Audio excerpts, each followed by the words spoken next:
जय जय राम सादर नमन।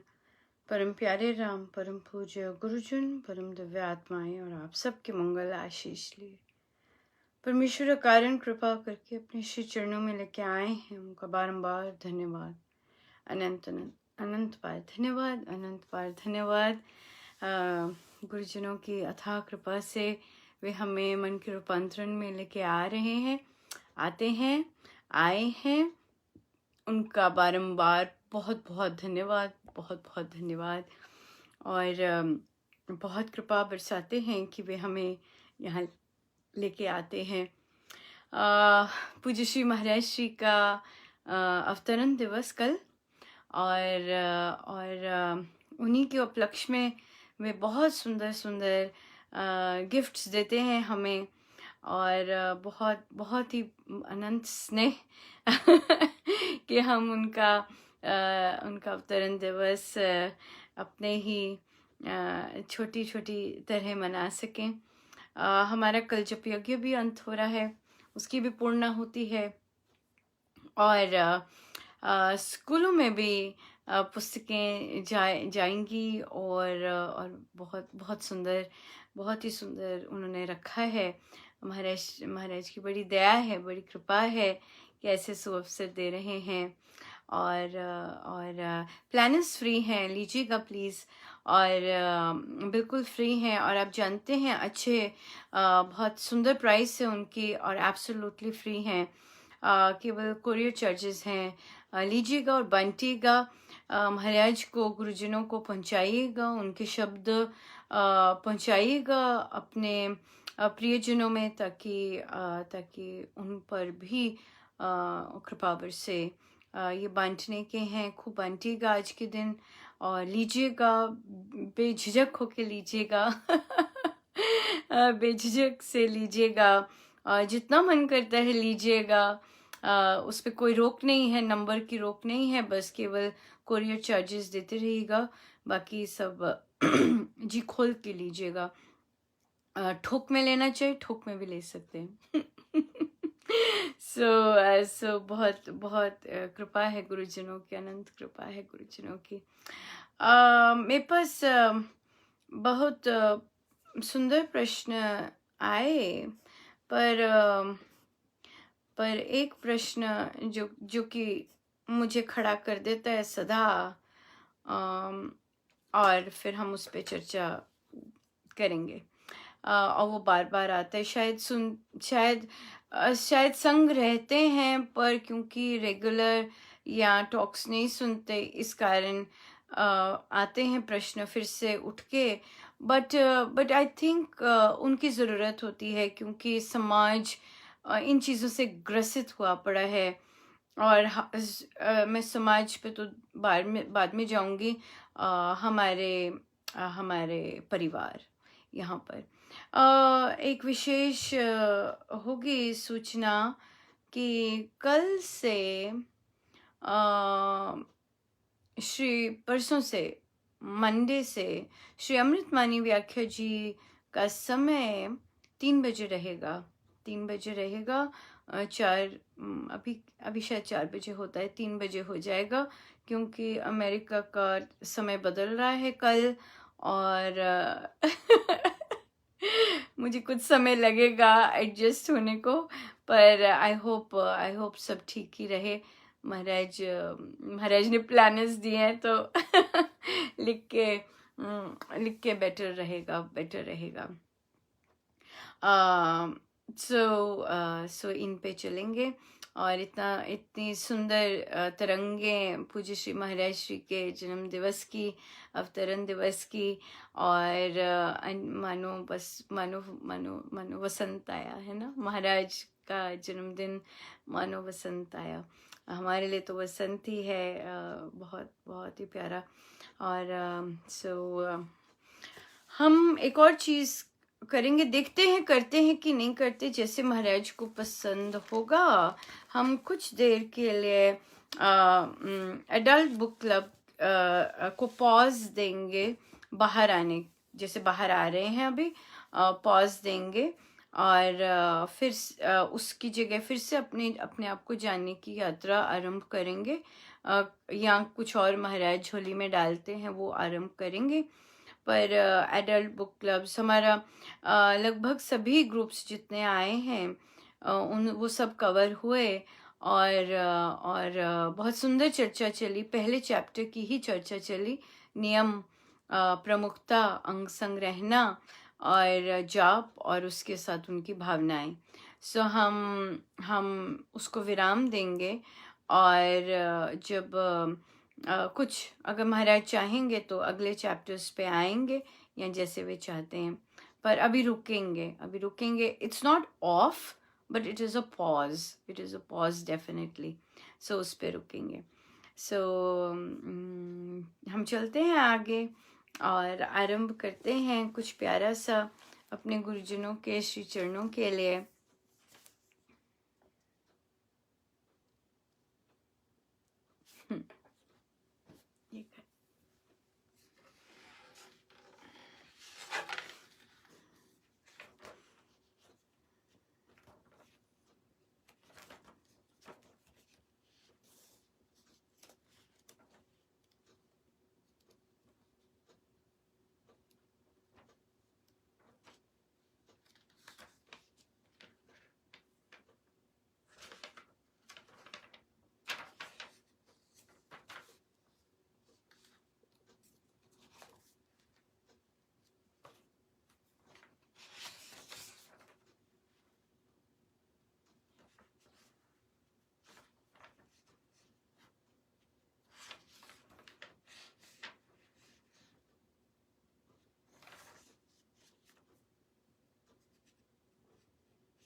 प्रीति करे मस्तानी राम तेरी प्रीति करे मस्तानी राम तेरी प्रीति करे मस्तानी राम तेरी प्रीति करे मस्तानी राम तेरी प्रीति करे मस्तानी राम तेरी प्रीति करे मस्तानी राम तेरी प्रीति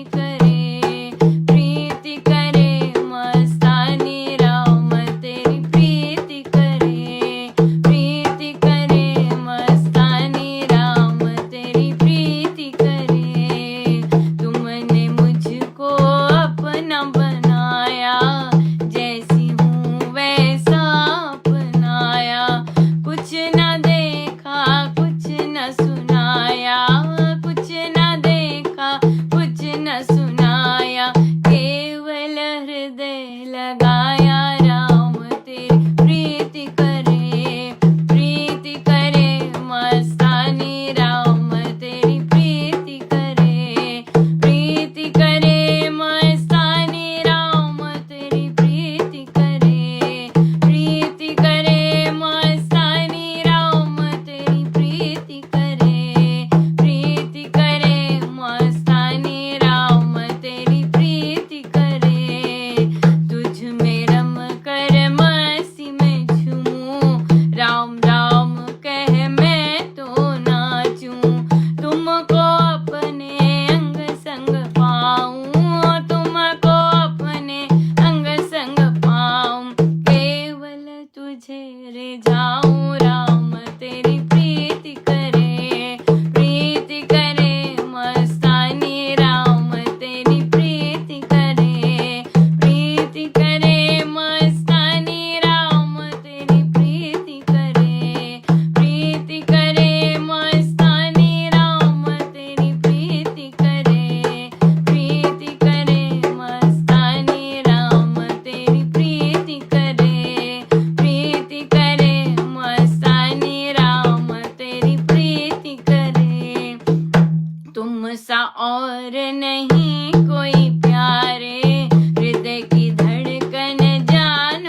राम तेरी प्रीति करे।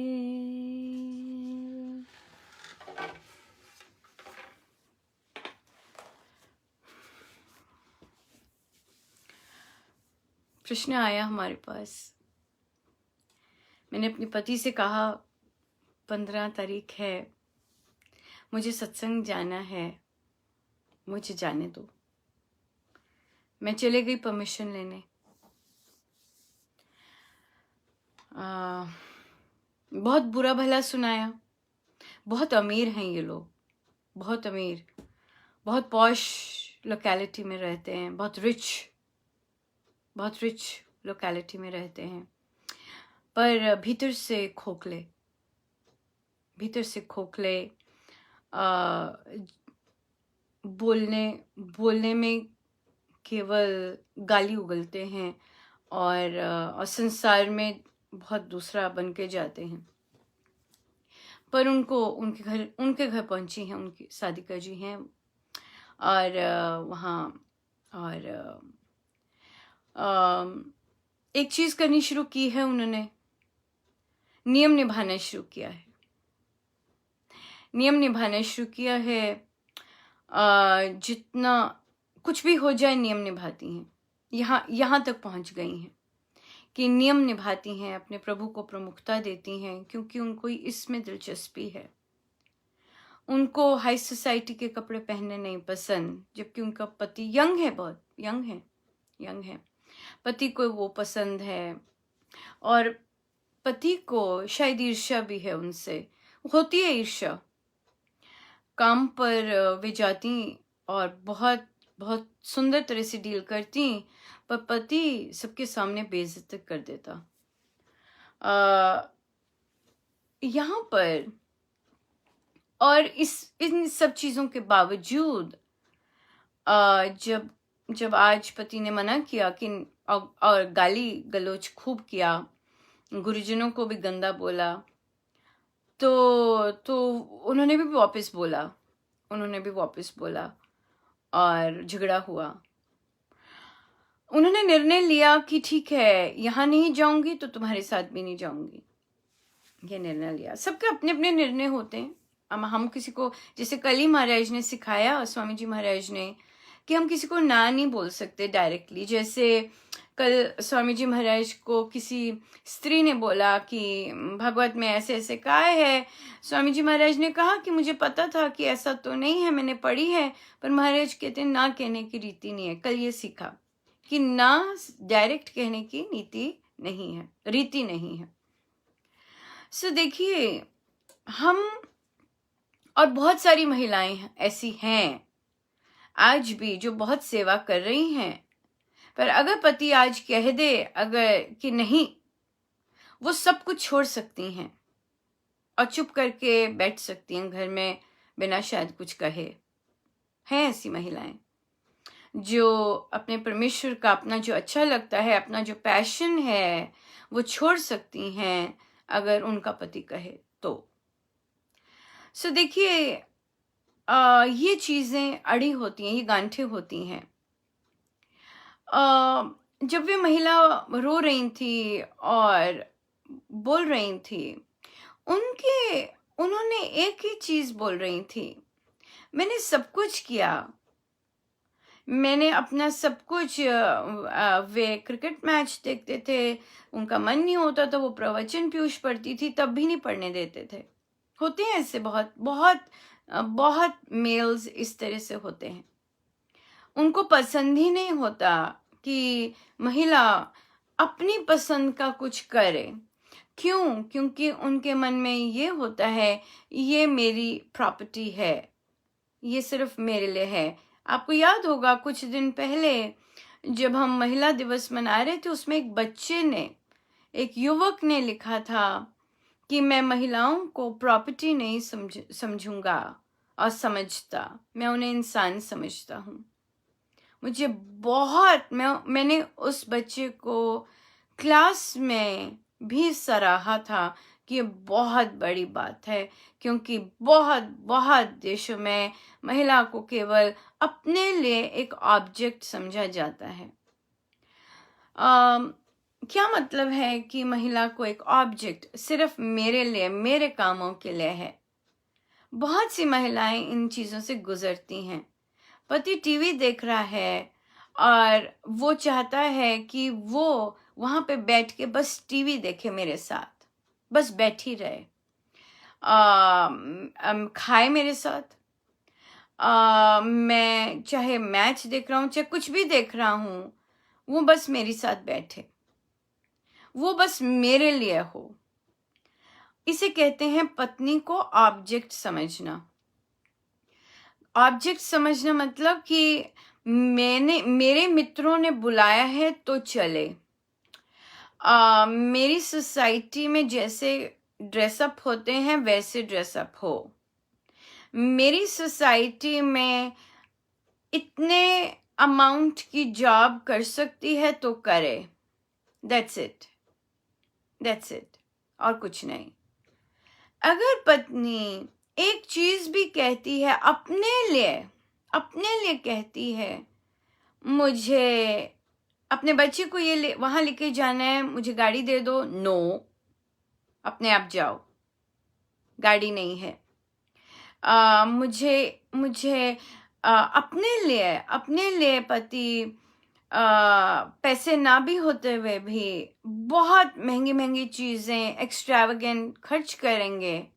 पर पत्नी अगर किसी को दान देना चाहती है, नो, तुम नहीं दे सकती। और पत्नी अगर ग्रोथ के लिए, अपनी कुछ के लिए कुछ करती है तो बवाल मचता ही मचता है हर बार। This is called treating the wife like an object. पति को कोई इंटरेस्ट नहीं है अगर पत्नी ऐसे भी रास्ते पे चलती है कि वो अपना पैशन कर रही है। पति को कोई इंटरेस्ट नहीं होगा कि वो क्या एंजॉय कर रही है। अगर वो पति अपने पत्नियों को ऑब्जेक्ट समझते हैं और प्रेम नहीं होता वहां पर, सिर्फ मेरे लिए है वो, और बाकी जो भी कुछ करती है मुझे उससे धेला लेना देना नहीं। और मैं, क्योंकि वो मेरे को केटर नहीं कर रही है, इसलिए मैं उसे कुछ भी सुना सकता हूँ, कभी भी सुना सकता हूँ, कभी भी नीचा कर सकता हूँ। और इसमें पति को ये बिल्कुल नहीं पता होता कि पत्नी को आनंद किस में मिलता है, वो खुश किस में होती है, उसे उससे कोई लेना देना नहीं होता। पति को जब किसी चीज में लेना देना नहीं, तो इसका मतलब है कि he is just that figure, वो जो इंसान है वो सिर्फ मेरे लिए है, मेरे लिए आई है, बस। वो कोई ह्यूमन नहीं है, उसे ह्यूमन नहीं ट्रीट करते। उसी तरह यहाँ पर है, यहाँ पे आज भी रो रही हैं और उन्होंने कहा कि मैंने हर चीज की उसके लिए, और पर मैंने एक चीज मांगी, वो नहीं मुझे दे सके। नहीं देते क्योंकि आपको उनसे मोह है। पर उन्होंने कहा, ओ मेरी तबीयत खराब हो गई थी, तो वो रोने लग गए। हाँ, क्योंकि उनके ऑब्जेक्ट को कुछ हो रहा था। उनको ये नहीं था कि आपको एज ए इंसान कुछ हो रहा है। ये बहुत ये समझने की बहुत जरूरत है, क्योंकि आपके सारे साइंस ये बता रहे हैं पर हम यकीन नहीं करना चाहते। और एक चीज अब, और आपने निर्णय लिया है कि मैं नहीं जाऊंगी अब 15 को।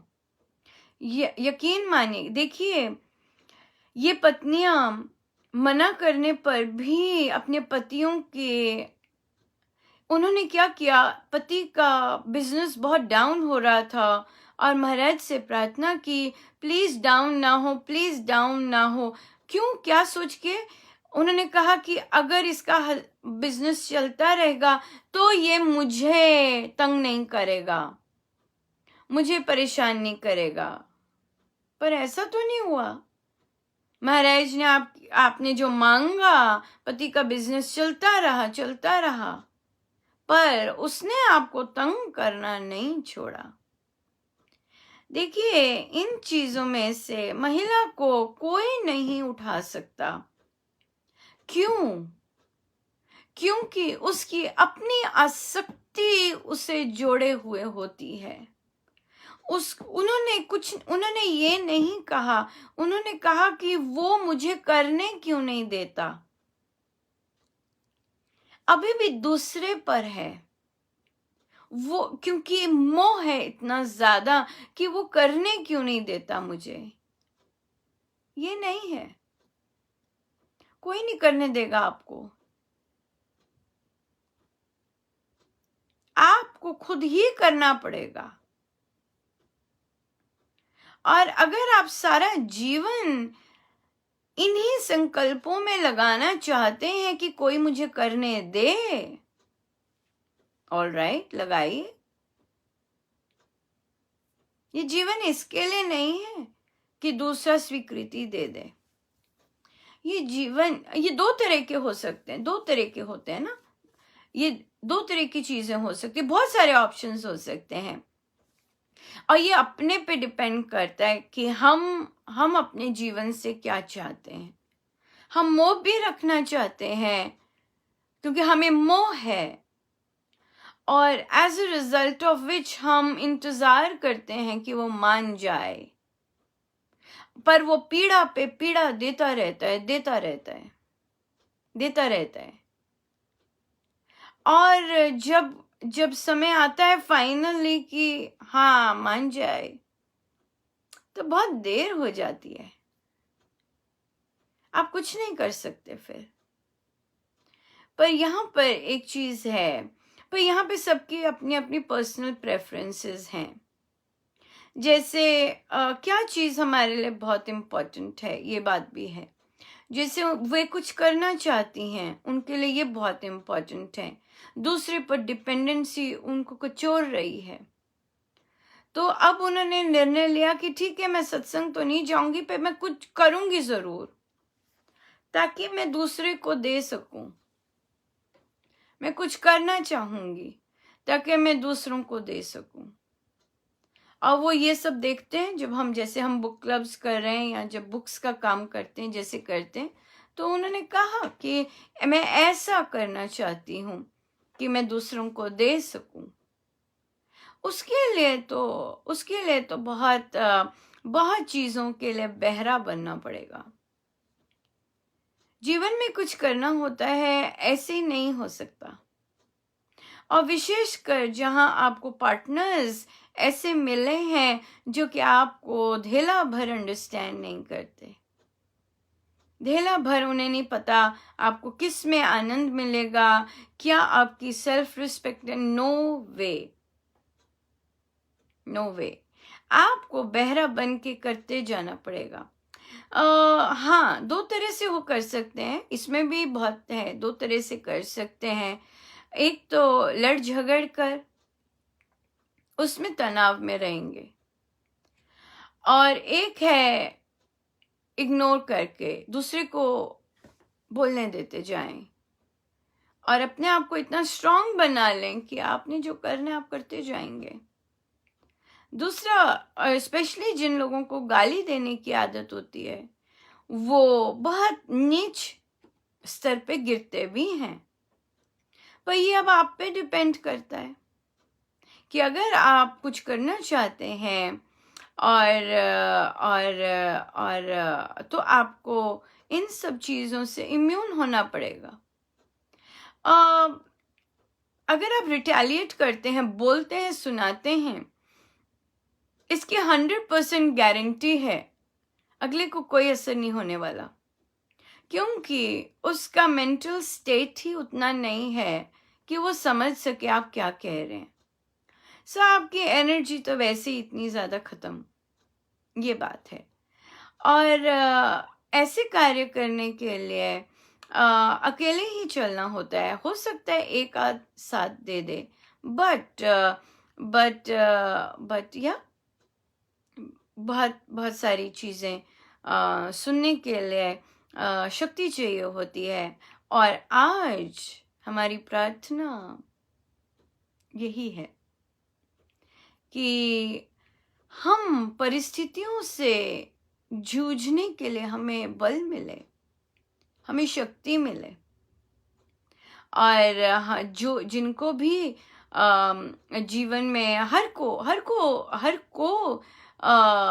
को चैलेंजेस आते हैं लाइफ में, बट हमें उन चैलेंजेस को डील करने के लिए शक्ति मिले, ये हमारे महाराज सिखाते हैं।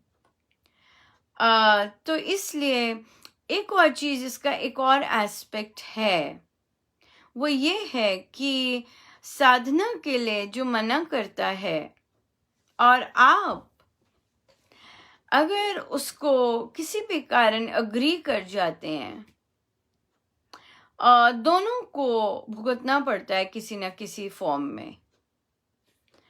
और साधना के लिए अगर कोई मना करता है और आप चलते जाते हैं तो अगले को फिर पाप नहीं लगता। इस बात का सदा ध्यान रखिएगा। ये पुरुषों के लिए भी है, ये महिलाओं के लिए भी है। जो साधक जिनकी पत्नियां बहुत बहुत ज़्यादा आक्रोश करती हैं, ऑपोजिशन करती हैं उनके पाठ पूजा में और बहुत कुछ गलत भी बोलती हैं, अगर पति ने अपनी पत्नी की बातों में आके, अपनी मोह में आके, या थक गए उनकी जलीकटी सुन के तो और रोक दी, अपनी साधना बंद कर दी ताकि घर में शांति रहे, तो दोनों को उसका सफ़र करना पड़ता है। पर अगर आप चलते जाते हैं और जो कोई बोलता है बोलने दें और अपने परमेश्वर, अपने प्रभु को प्रमुखता देते हैं, तो किसी को पाप नहीं लगता। जिसने बोला है उसको भी नहीं, और जो कर रहा है साधना उसको भी नहीं। हमेशा ये चीज़ का हम ध्यान रखें। ये महाराज ने अपने प्रवचन में बोला है और इसका पोस्ट आता है बार बार।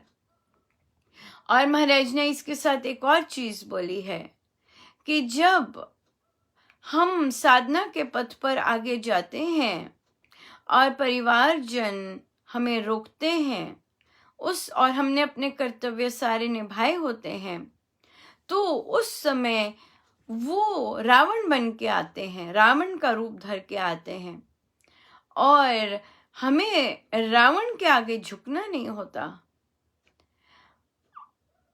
किंतु अगर हमने अपनी ड्यूटीज पूरी नहीं की होती और फिर परिवारजन सामने आते हैं, तो राम रोकते हैं। इसलिए साधना के रास्ते पे या सेवा के रास्ते पे जाना कोई आसान बात नहीं है, बिल्कुल आसान बात नहीं है। और अगर हम में प्रभु का बेस नहीं है और हम प्रभु की शक्ति से या उनके अपनी साधना को पीछे रख के इन चीज़ों में डलते हैं, तो ऑपोजिशन जब आती है तो हम कहीं ना कहीं अटक जाते हैं। साधना को हमेशा प्रेफरेंस देनी है, अपने उद्देश्य को प्रेफरेंस देनी है। हम सेवा करना क्यों चाहते हैं, इसको प्रेफरेंस, इसके अंदर बहुत टटोलने की ज़रूरत है। और अगर आपका अंदर क्रिस्टल क्लियर है तो आपको कोई भी चीज़ डिटर नहीं कर सकती, कुछ नहीं हिला सकती। अगर आप कोई मर्जी लांछन लगाता रहे, आप पलक भी नहीं झपकाएंगे। क्यों? क्योंकि आप अंदर से क्रिस्टल क्लियर हैं कि आप किस लिए आए हैं और आपका उद्देश्य क्या है। तभी पोस्ट बार बार आते हैं, अपना उद्देश्य सदा नजर रखनी चाहिए। ये कोई आसान साधना, कोई भी चीज़ आसान नहीं होती है, but you have to be very very clear कि आप जो भी कर रहे हैं उसमें उसका उद्देश्य क्या है, उसका जड़ क्या है, उसका मूल क्या है। मूल क्लियर होना चाहिए, बहुत क्लियर होना चाहिए, एब्सोल्युटली क्लियर होना चाहिए। सो इसलिए इसलिए इसलिए हमें मोह पर बहुत ज़्यादा ध्यान देना चाहिए, और मोह के साथ हम मोह के कारण अपने प्रभु अपने गुरुजनों की आज्ञाओं का उल्लंघन करते हैं। अगर हमारे गुरुदेव ने बोला हुआ है कि हमें कुछ नहीं मांगना है, हमें कृपा मांगनी है, पर हम उसका उल्लंघन करते हैं, और केवल इसलिए ताकि एक इंसान हमें साधना करने दे। नो वे, ये तो रूल ही नहीं है कहीं का। साधना तो खुद करनी होती है, और साधना में सारथी राम होते हैं। कोई इंसान नहीं साधना करने दे सकता, वो तो सदा ही वैसा रूप लेके आएगा। और जब तक हम राम को अपनी सफलता के कारण नहीं मानते, और हम संसार से चाहते हैं कि वो हमें साधना करने दे, it's going to take a long time. क्योंकि साधना में तो हम राम से संबंध रख रहे हैं, और साधना किस लिए कर रहे हैं ये भी बहुत इम्पोर्टेंट है, ये भी बहुत इम्पोर्टेंट है। So it requires a lot of introspection कि हम साधना कर किस लिए रहे हैं, और उसका मकसद क्या है, और या बहुत चीज़ें होती हैं। सो इसलिए इन चीज़ों पे हम ध्यान दें तो बहुत सुंदर है। इंट्रोस्पेक्शन बहुत ज़रूरी है, अंदर अपने आप को टटोलना। देखिए, किसी को देख के इच्छा होनी कि हमने भी ऐसा करना है, आपको दूसरे की इंटेंशन नहीं पता। है ना, आपको बाहरी चीज दिखती है, बाहरी चीज दिख रही है, बट अगले की जो इंटेंट है भीतर से वो नहीं पता, वो नहीं पता। इसलिए वो पता होना बहुत ज़रूरी है। हम बनना तो चाहते हैं, हम उसकी तरह बन जाएं, हम इसकी तरह बन जाएं, पर उसके पीछे हम इंटेंशन क्या, जैसे महाराज कहते हैं बाबा हमें अपने जैसा बना दीजिए। अब महाराज जब ये कहते हैं अपने जैसा बना दीजिए, महाराज स्वामी जी महाराज की क्या चीजें देख के कह रहे होंगे अपना जैसा बना दीजिए, और कोई इंसान क्या देख रहा होगा जब स्वामी जी महाराज को देखता होगा, क्या देखता होगा? क्या उन्हें उनकी एनलाइटनमेंट भीतर की चाहिए, या ये चाहिए सब कैसे झुक रहे हैं उनके आगे, सब कैसे पूछ रहे हैं उन्हें, या ये चाहिए? Right, so there is a difference. जब हम कहते हैं कि बाबा हमें अपने जैसा बना दो, है ना, बहुत चीजें आती हैं इसमें, बहुत चीजें आ जाती हैं। सो इसलिए जब हम दूसरों को देखते हैं, हमें ये इंटेंट, हमारे अंदर जो नियत है वो पक्की होनी चाहिए कि हमारे क्यों मैं करना चाहता हूँ वैसे, या क्यों मैं इस तरह से करना चाहता हूँ। That is very, that we need to be very clear with that, वो बहुत इम्पोर्टेंट है। सो इसलिए कुछ भी, चाहे सेवा करनी है, चाहे कोई काम शुरू करना है पर्सनल ग्रोथ के लिए या दूसरों के लिए, चाहे साधना करनी है, मोह तो आएगा भीतर, और मोह को लांघना बहुत ज़रूरी है, अटैचमेंट्स को लांघना बहुत ज़रूरी है, और कर्तव्यों पे आना बहुत ज़रूरी है, और ये सोच के कि अगला सुधर जाएगा, मैं सब कुछ कर रहा हूँ, या अपनी साधना ही इसलिए करें कि अगला मुझे करने दे।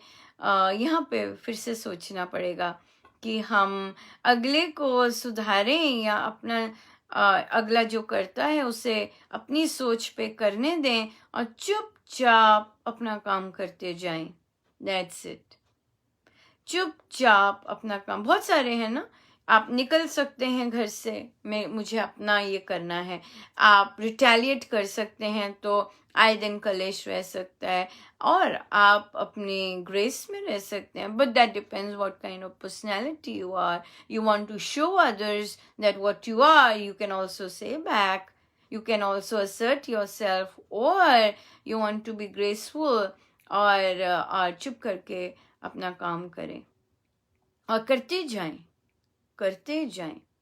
एक बच्चा अपने मित्र की मदर को देख रहा था, और तो अपनी माँ को वो बोलता है, नहीं, उनकी माँ आप जैसी नहीं है, उनके पति गलत बोलते हैं तो वो उन्हें वापस बोल देती हैं, वो चुप नहीं रहती हैं आपकी तरह.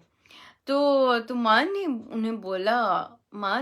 बोला कि मैं कर्मों को बहुत सुंदर जानती हूँ, और मैं कर्मों में फंसना नहीं चाहती, इसलिए मैं अपना काम करना ज़्यादा पसंद करती हूँ देन दूसरे को प्रूव करना कि तुम गलत हो. या तुम गलत हो, मैं प्रूव करना चाहती हूँ कि मैं ठीक हूँ. नहीं, ये हाँ, मतलब फिर से मैं नहीं बोल रही हूँ, मैं अभी सीख रही हूँ महाराज से कि ये सबका अपना अपना पर्सपेक्टिव है, राइट. और बहुत सारी महिलाएं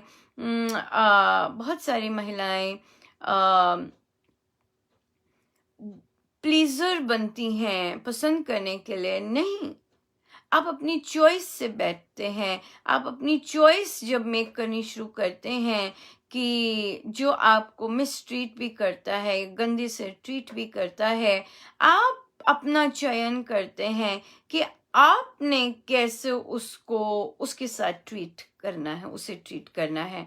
आप बेसिक संसार तो गिव बैक करता है, असर्ट बैक करता है, ताकि उसे पता चले, दूसरे को पता चले. हो सकता है कई चीज़ों में ठीक भी हो, पर कई चीज़ों में नहीं, बहुत सारी चीज़ों में नहीं भी.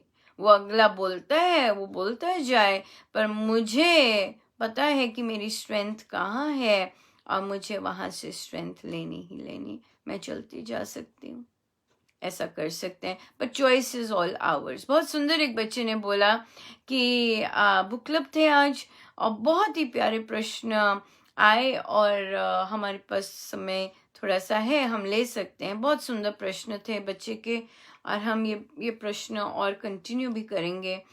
बच्चा कहता है कि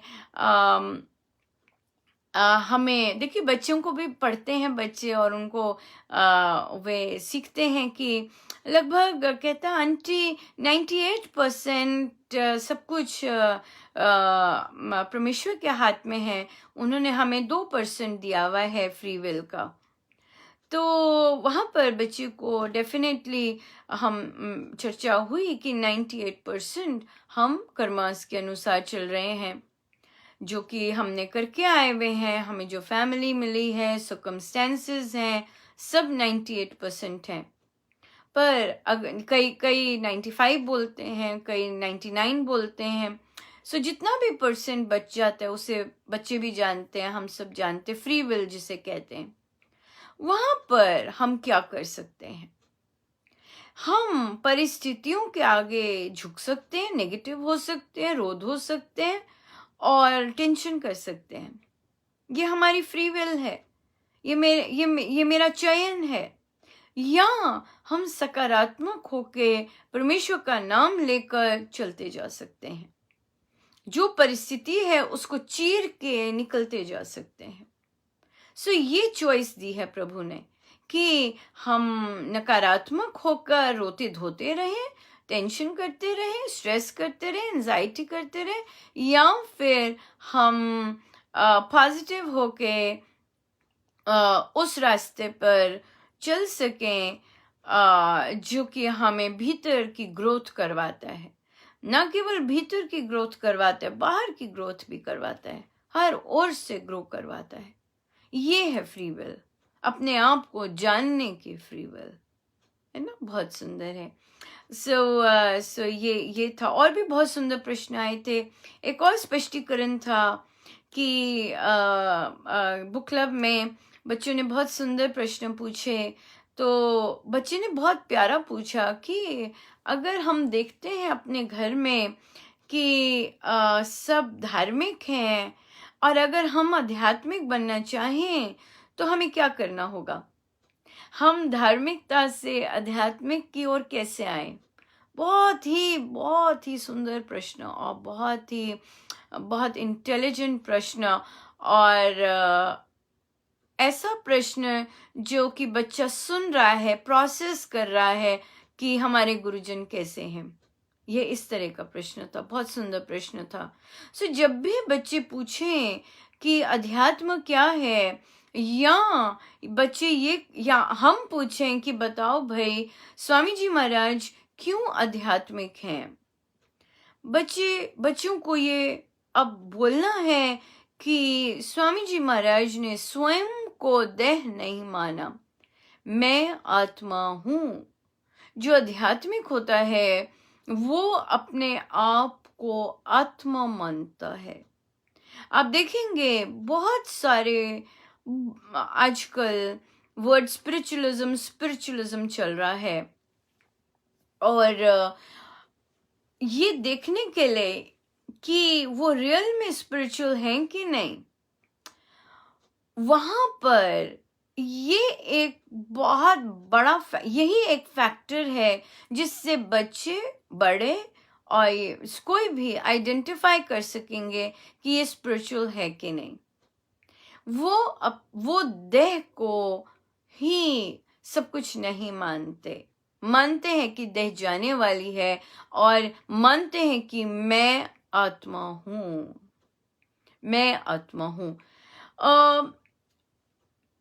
आत्मा से कनेक्ट होना, ये शब्द गलत है।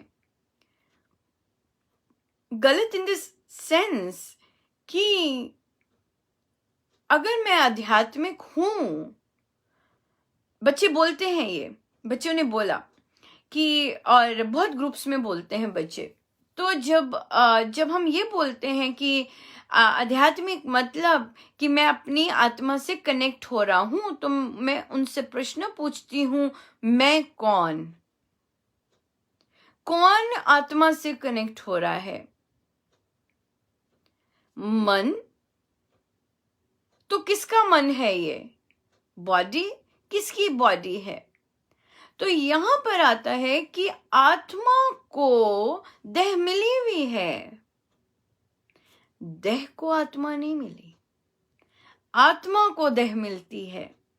आत्मा जब शरीर से जाती है, इंतजार करती है अगले जन्म का, उस अपनी देह के लिए इंतजार करती है, उसे करना होता है। कईयों को सदियां लग जाती हैं देह मिलने के लिए, कईयों को तत्काल देह मिल जाती है, डिपेंड करता है कर्मस पे। तो इसलिए आत्मा को देह मिलती है। सो जब हम ये कहते हैं कि मैं आत्मा से कनेक्ट हो रहा हूं, यहाँ पे एक बहुत बड़ा सा मिसिंग लिंक है। तो ये मैं कौन हुआ? आत्मा क्या अलग है?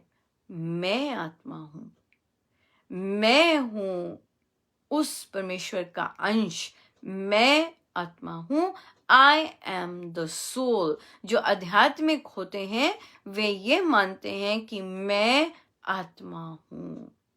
सो स्वामी जी महाराज, हमारे गुरुजन, स्वयं को देह नहीं मानते, अपने आप को उन्होंने आत्मा बोला, तभी उन्होंने ये कहा कि सब जगह है वे, सब जगह हैं वे, हर समय हैं वे, और हर जगह आपके साथ। इंडिया में कितने सारे बैठे हैं डिफरेंट स्टेट से इस समय, सबके साथ हैं वे। विदेश में सबके साथ हैं वे, राइट। सो मैं आत्मा हूं, ये बताना है बच्चों को कि जब स्पिरिचुअल कैसे बने हम, ये मानकर कि मैं आत्मा हूं। मेरी बॉडी तो चेंज होती रहती है, मेरा माइंड तो चेंज होता रहता है, but I am the soul, मैं चेंज नहीं होता।